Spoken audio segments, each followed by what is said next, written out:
Hey guys, Tom at Snake River Base. I'm going to do another video about different methods of folding the pilot chute. This is another method that I see increasing in popularity a lot. This is a method that I first saw used by a guy named Damien Doucette, who was a Colorado jumper in the 90s, was pretty active, part of a group called Triax. Later on, Matt Gertis, the author of The Great Book of Bass and the CEO of Squirrel, made a video he put on Vimeo demonstrating how to do it. Most of the people I see using this are wingsuit flyers, I think working off of Matt's video, but it certainly gained popularity.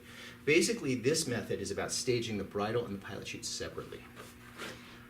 We can do it with the magazine or without. I'm going to show you without because that's how most people are used to seeing it. But here's how it's going to look. Again, straighten your bridle, get all the twists out. Okay. Bring your hand up the mushroom.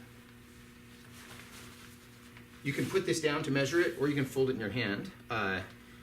With this technique, it's usually easier to fold it in your hand. Here's the way most people are doing this. They're mushrooming here, then they're reaching down, and they're stacking the bridle below the pilot chute here, using their hand to hold it in place. So what we're doing is we're creating a separate bundle with the bridle. Then you've got to put this whole mess in there. I'm going to use the magazine here because I think that's going to make it a lot easier to keep the bridle down here. So I'm going to roll this all up inside the magazine. And you can see if I used the magazine from the beginning, I probably wouldn't have had to wrap it around my hand. And then I'm going to feed it down and inside using the magazine and pull the magazine out.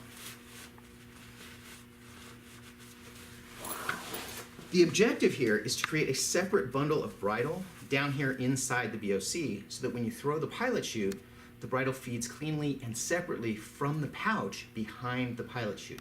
That should reduce the entanglement hazard between the pilot chute and the bridle. There's two issues. The first one is if you are sloppy, if you're not good at doing this method, sometimes the bridle rides way up here and when you throw, this whole wad of bridle pops out at once. So it's important to make sure that you're careful about using this method and that the bridle is separated from the pilot chute down here in the BOC. I know you can't see this on the video. What I'm doing is I'm feeling the bridle to make sure that it's separate from the pilot chute bundle so that when I throw the pilot chute, the bridle stays in there and feeds out after it separately. I'll show you a technique to use at exit on this in the next video, but that's probably enough for this one.